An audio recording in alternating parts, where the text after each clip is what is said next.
साथियों, जो जम्मू में, पंजाब में, यूपी में, बिहार में बाढ़ का कहर जो गांव वालों को और नदी के किनारे जो लोग बसे हुए हैं उनको जो झेलना पड़ रहा है, उसका कारण वो खुद ही हैं कहीं ना कहीं। क्योंकि नदियां अपना रास्ता कभी बदलती नहीं हैं और नदियों को उनका जो रास्ता है हमेशा छोड़ के रखना चाहिए। नदियों में कब्जा करने वाले हम लोग आज कहर जो बरपता है, मकान टूटते हैं, बह जाते हैं पानियों में, तो हम लोग दोष देते हैं भगवान को कि भगवान कितना अनर्थ कर रहा है। मगर हम ही लोगों ने गत 20 से 25 वर्षों में जो अतिक्रमण नदियों के किनारे किया है, चाहे वो पहाड़ों के ऊपर हो, चाहे वो मैदानी इलाके में हो, चाहे वो कहीं भी हो, तो आबादी को बसाना गलत बात नहीं है, मगर नेचर के साथ खिलवाड़ करना वो गलत बात है। वो कभी न कभी आपको रिजल्ट ज़रूर देगा।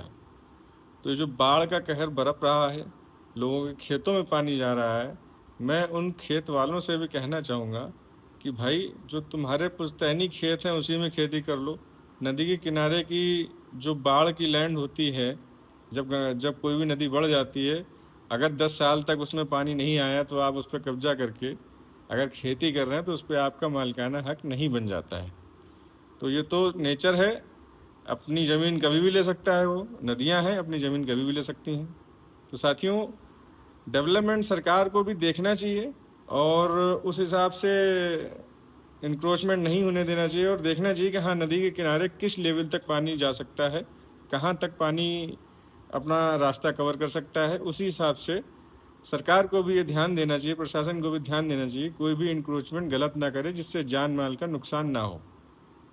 अब रही नदियों की बाढ़ की बात, तो अटल बिहारी वाजपेयी का पुराना सपना था कि स्वर्णिम चतुर्भुज सारे राजमार्ग हों और सारी नदियों को एक में मिला दिया जाए, जिससे बाढ़ और सूखे की जो समस्या है उसका निवारण हो सके।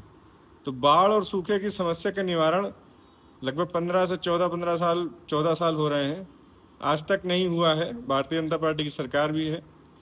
जो नदियों को जोड़ने की परियोजना थी वो ठंडे बस्ते में सालों साल से पड़ी हुई है, कोई भी उस पर ध्यान नहीं दे रहा है, जिसका खामियाजा जनता को भुगतना पड़ रहा है। और हम लोग बाढ़ ग्रस्त इलाकों में जो देख रहे हैं कि जो लोग बर्बाद हो रहे हैं, जिनकी फसलें बर्बाद हो रही हैं, मवेशी मर रहे हैं, लोग मर रहे हैं, उसका कारण कहीं ना कहीं सरकार की ढीला हवाली और ढीला ढवाली भी है।